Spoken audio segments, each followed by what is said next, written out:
আসসালামু আলাইকুম। প্রতিবাদ কণ্ঠ টেলিভিশনের পক্ষ থেকে সবাইকে স্বাগতম। আপনাদের সাথে আছি আমি মফনুর আলম। বোচাগঞ্জে পুলিশের নিরলস প্রচেষ্টায় ফিরছে জনাস্থা। দিনাজপুরের বোচাগঞ্জ থানার পুলিশ প্রশাসন দিনরাত 24 ঘণ্টা জননিরাপত্তা রক্ষায় কাজ করে চলেছে।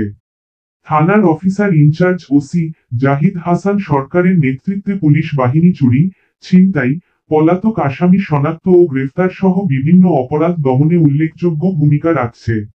তার সহযোগী সেকেন্ড অফিসার ওয়াসিম ও অন্যান্য সদস্যরা সদা প্রস্তুত থেকে জীবনের ঝুঁকি নিয়ে স্বার্থবিহীনভাবে দায়িত্ব পালন করছেন।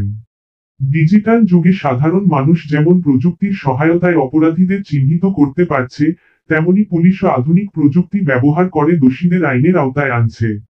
জনগণের চোখে ফাঁকি দেওয়া গেলেও প্রশাসনের চোখ ফাঁকি দেওয়া সহজ নয়, এই বার্তা পৌঁছে দিতে সক্ষম হয়েছেন ওসি ও তার টিম।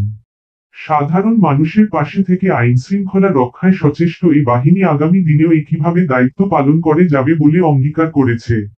পুলিশের এমন নিরলস প্রচেষ্টা সাধারণ মানুষের মাঝে স্বস্তি ও নিরাপত্তার অনুভূতি ফিরিয়ে এনেছে। মাধ্যমে